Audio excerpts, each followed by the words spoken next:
Fatiha.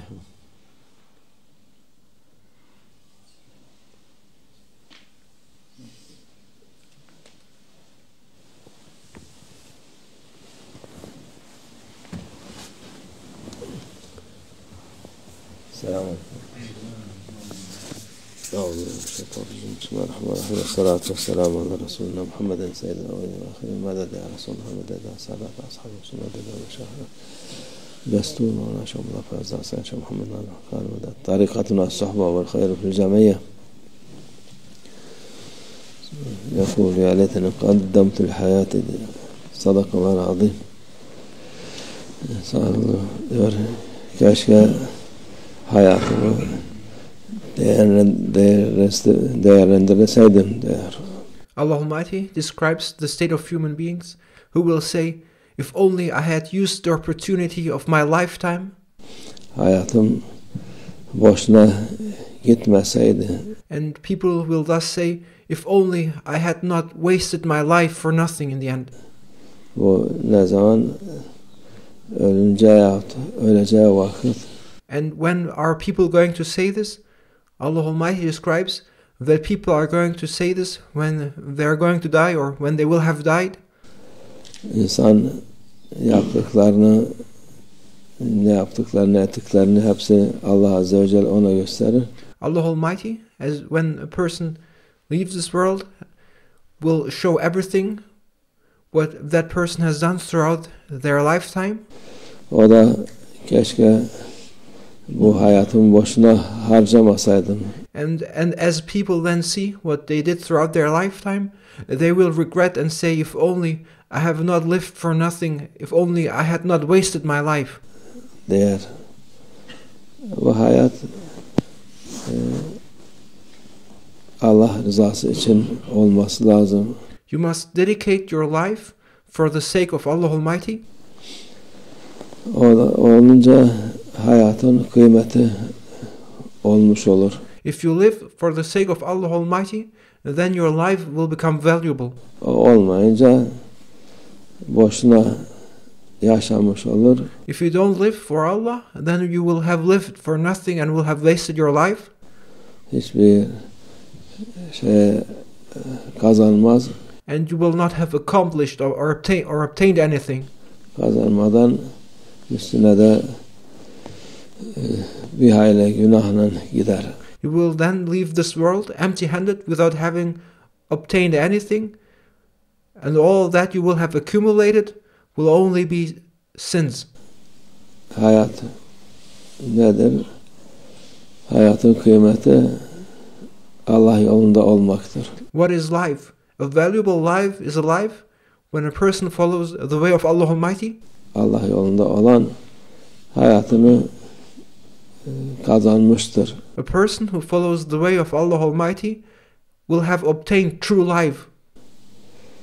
Ötekisi şimdiki dedikleri bazen çoğu şey saçma sapan konuşurlar bu zamanın insanları. People of these days, in this time, they say a lot of things which are nonsense. Hiçbir şeye doğru dürüst çıkamazlar. Nasıl olsa bir defa geliyoruz hayata, bu hayatımızı de şey yapalım, eğlenelim.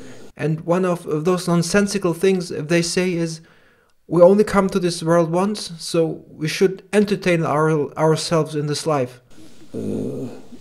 Bu şey yapayım, eğlenip kendimizi sevindirelim. They say you only live once, so enjoy yourselves, do everything, entertain yourselves. Öyle boşuna geçmesin. So that your life is not wasted. Bu ölsün o. Biz onu hayat kısadır. They say life is short, you're going to die, so enjoy yourself, entertain yourselves. Hayatımızı oyun eğlenceyle geçirelim. Spend your life playing around, they say. Ondan sonra da şey yaparım. Bir şey kazandık gibi zannederler. And they think that by entertaining themselves, by playing around, by enjoying themselves, they think that they will have accomplished something. En sonunda da bakarlar ki hayatlarını boşuna harcamışlar. But in the end, they will realize that they have wasted and spent their lives for nothing. Onların bir güzel söz, güzel de değil ama doğru dedikleri hayatını kaybetti derler en sonunda. And there's something which they say, which is a word of truth. They describe a person who dies as somebody who has lost his life. Kaybetmiş olur hayatını hakikaten. And that is true. The one who wastes his life will be a loser who has lost his life in the end. Bütün hayat bir defa veriliyor. Life is something that is given to you once. Onu da kaybetmiş oluyor. And if you waste your life, you will have lost your life. Boşuna harcamış oluyor. If you live for nothing and waste your life, you lose your life.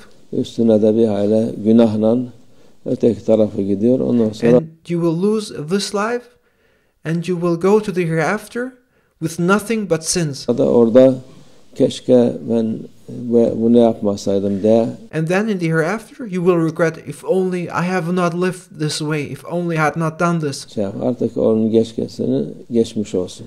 But then it's over. It's too late. Hayat Allah yolunda olanın hayatıdır. Hayat odur. True life belongs to those who live their lives for the sake of Allah Almighty and follow the way of Allah Almighty. Öteki türlü hayat değil. There's no other life. Hiçbir şey değildir o. And it's nothing. If you don't follow the way of Allah Almighty, you don't have a true life. Hayatı Allah yolunda olan insanın ne zaman başlarsa true life belongs to those who follow the way of Allah Almighty. O vakit olur. And true life begins when you start following the way of Allah Almighty. Tarikata girenler de aynı şekilde tarikatta da yükselmek var. And this is also what we are taught in Tariqa. And in Tariqa, there are stations one can reach. Daha yükseğe gitmek var. And in the Tariqa, you learn to increase your degrees and to increase your stations, to move higher and higher. O da ne kadar nefsine mücadele ederse, nefsine uymazsa o kadar hayatı başlamış olur. And in Tariqa, we are taught that as you crush your ego, as you overcome your ego, the more you will increase your stations. And the moment you will have overcome your ego is the moment in Tariqa when your real life starts. O sayılır. Hayat tabi ibadet ettiği vakit gene hayatı olur da. Of course, as long as you worship Allah Almighty, as long as you fulfill your duties of the way of Allah Almighty, you are leading a true life. Nefsini yenen insan o vakit daha değişik. But it is something else when you manage to defeat your ego, when you manage to overcome your ego, then something else will begin. Mübarek meşayihlerden işte birisiyle gelmiş, ona işte sizin müritler kaç yaşında diyor işte.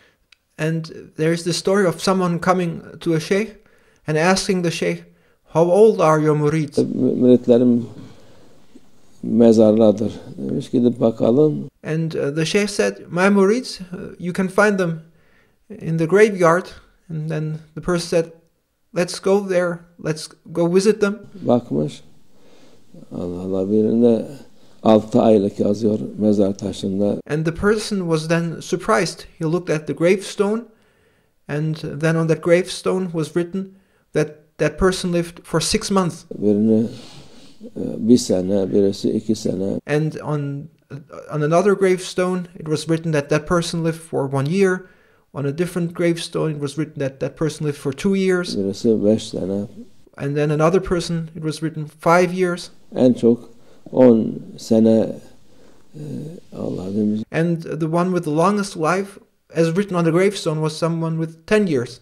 Senin müritler hepsi çocuk muydu, bebek miydi dedi. And the person thereupon asked, were your murid's children or babies? Yok dedi. Bunlar nefislerini ne zaman yendiyse. And the sheikh said, no. What you see there is the time when my murids managed to overcome their egos. Ondan sonraki ömürleridir bunlar. And the lifetime that is written of their gravestone is the lifetime which began after they had defeated their egos. Yaşlarıdır. Öteki türlü bunlar her birisi 50-60. All of them, they were like 50 or 60 years of age. 70-80 yaşlarında insanlar da ama. Or 80 years of age. Nefislerini bu kadar zaman yenebildiler. But they only managed to defeat their egos after a certain amount of time. Bunlar da bu tarikatın hayatında bu kadar sayılır. And therefore, the lifetime within the tarika is only what you see written on those gravestones. Ama Allah indinde Allah yolunda olan o tabii onların da makbuldur. But of course, it's accepted when you worship, when you follow the way of Allah Almighty, then you will be accepted in the divine presence by Allah Almighty. Bunların daha yüksek mertebe. However, when you follow the tarika and manage to defeat your ego, then you will have reached a higher station. Çünkü tarikata girmek nefsini öldürmektir. The tarika, when you enter the tarika, you enter the way of killing your ego. Nefsini yenmektir. You learn to defeat your ego. O vakit hayatları insan adam rical denilen insanların şeyine girmiş olurlar. And when you defeat your ego by following the tarika, you become real men. You become those who are called rical. Onlar da ne kadar olduysa orada o mezar taşlarını yazmış. And the Shaykh explained this to that person, and that is the wisdom behind that lifetime that was written on those gravestones. It was the lifetime that describes the state when they had managed to defeat their egos and when their true life began within the tarika. Onun için hayat kaybedilecek şey değil. Life is something which should not be wasted or lost. Kazanılacak şeydir. Life is something which you must obtain. Hayatını çok kaybedenler var. There are many who lose their lives. Hayatını kaybedenler. Dediğimiz gibi bunlar da bilmeden bazen doğruyu söylüyorlar. The phrase to say to lose one's life is a word of truth, and it's a phrase of truth which people say unknowingly. Doğruyu söylemek istemezler. They may not want to say the truth. İnsanlar kötü söylemek isterler ama they want to say falsehood. Bilmeden söylüyorlar. But without knowing, they actually say the truth. Hayatını kaybetmiş. And they truly lose their lives. Allah hayatını kaybedenlerden eylemesin. May Allah Almighty protect us from becoming those who lose their lives. Hayatımızı kazananlardan eylesin inşallah. May Allah Almighty make us become those who obtain their lives. Allah boşuna gitmesin. May our lives not be wasted for nothing. Allah tevfik. El Fatiha.